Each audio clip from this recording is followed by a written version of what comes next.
right, well, this is a presentation on forgiveness.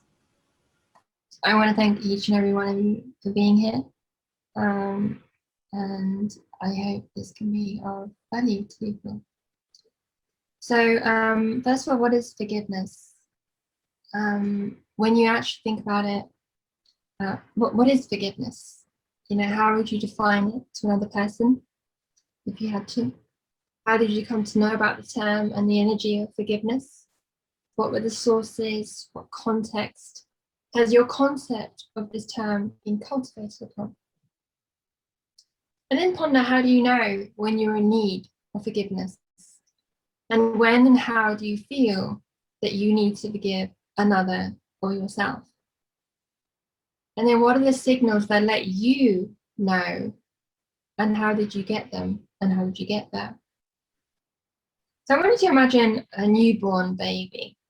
The concept we deem forgiveness doesn't exist in the same way for them as we believe it to be. And if we extrapolate that, a baby relies on a parent for sustenance. The baby cries and may use other forms of expression to let the parent know they're in need of something. And yet, should that not be given, does the baby hold that against them? Does the baby feel the need to forgive said parent? Or does the baby know what that concept even means? Now, obviously, you could say, should that pattern of neglect persist for an extended period of time, then that baby would be affected. And as they grow up, you know, that would affect them going through to adulthood. But in that very moment, do they understand or they feel the need to forgive? And it all comes down to one word, which is attachment. So, what is meant by attachment? Let's first look at the types of forgiveness that we have formulated, self-formulated, and largely abide by. They can be categorized as I forgive you and please forgive me, and I forgive myself and I can't let go of guilt. Now take a moment to say each sentence internally in your mind voice, just silently to yourself. And when said in the mind's voice, do they sound different? Does I forgive you sound different from I forgive myself? Does please forgive me sound different to I can't let go of guilt? Do they bring up memories for you? Do you prefer one over the other? Is one easier to say than another? Now, the first two, to forgive others, I grant you forgiveness, and I ask for your forgiveness. And one could even group the term, I beg of your pardon, into that category as well. Now, again, say that word back in your mind's voice. I beg your pardon. And how does that sound to you? Was that voice angry, sad? Was it said with malice or sadness? Was it abrupt or was it gentle?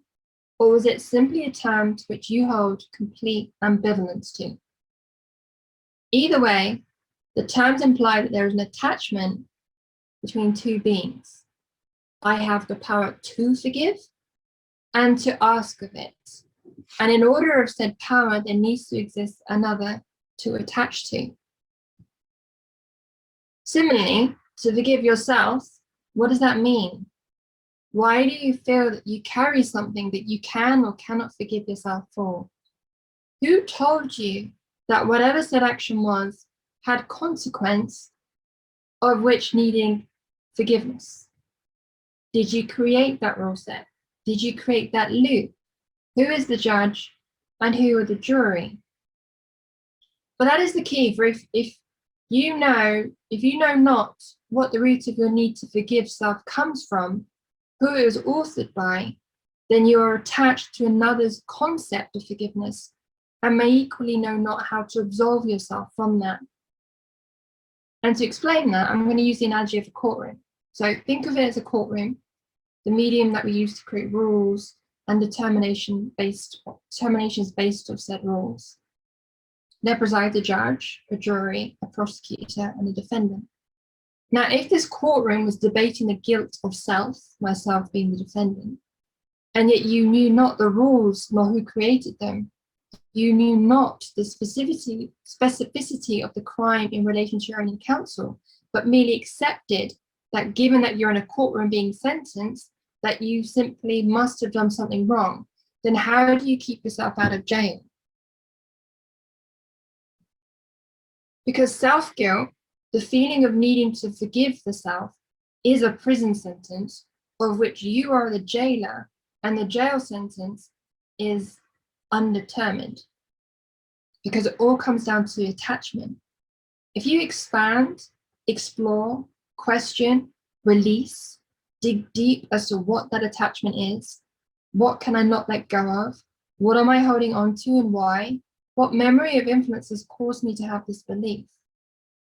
See, the attachment that you've created either to another through the act of giving and asking forgiveness, and the attachment that you have created to a memory, feeling, moral compass or limb, see those attachments, and much like a tangled web of yarn, you can follow the trail back to the roots, the origins of those, what causes that, and you can better understand self. So why forgive? Why forgive at all? Why do we need to do that? Why would anyone want to forgive? Well, it is a valid question. And why bother to forgive? Why should I forgive? Who said I need to or that I must?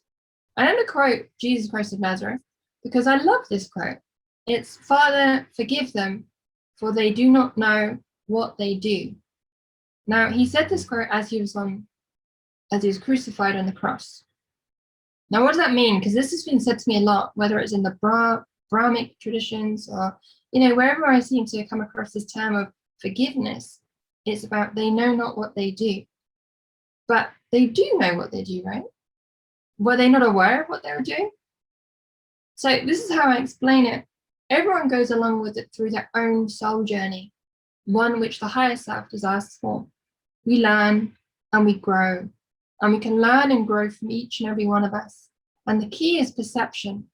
Perception is being able to see the lesson and potential to challenge and embody more of yourself. Now, those who committed these crimes could see, but could not see. They understood, but equally did not understand. Whilst that is contradictory, it's the depth of sight and insight, the depth of understanding that is the distinction. These souls needed to mature and to grow. And whilst I'm obviously not condoning what happened, it's similar to how you understand that a child may not fully know what they do, and as adults, we accept that. And as children of God, we are his children. So to continue the court analogy, we don't try children as adults. They have a separate rule system. But why as adults do we create this attachment of needing to be granted or to grant others forgiveness in a very specific way? And why do we need to forgive? Why can't we have feuds? Why can't we hold grudges? Why can't we pass these grudges down the bloodlines? Think of the classic Romeo and Juliet, Montague and Capulet lines. But I ask you to do this. And you can do this in your own time if you're in the room right now, or if you're listening to this in the future and as recording. Take some time to really just pause and contemplate this. Close your eyes and imagine a time when you last forgave someone. How did it make you feel? Why did it make you feel that way? And do you feel you hold power over another by giving that act of forgiveness to someone else? Now, imagine a time when you asked to be forgiven. When was that? How did you feel in that moment? Was it different to how you felt when forgiving another? And did you feel that you gave your power away to another person? And if so, why? Why is there a difference in what is the same energy effectively? Now, I'll give you an example. A friend told me of a time when strangers said things she found helpful to her and behaved poorly towards her. And she went into great detail, each part of this memory, play by play, as well as inferring at each juncture, meaning a motive as to why each thing happened in turn. And I asked her, if asked, would those who committed that against her remember the same event as vividly and as passionately as she did? In fact, would they remember at all? In which case, what does she have? She holds the attachment that has created a ball of energy. In this case, a ball of energy which is resentment, anger, fear, and disappointment. And in reality, from that moment forth, that cycle of feeling that she needs to forgive is effectively self-inflicted and self-perpetuated. So to let go, to release, is to release the attachment and to release the trapped energy that she was carrying. Forgiveness was a release from a set of feelings and beliefs that she had created from attaching to that moment and to those individuals.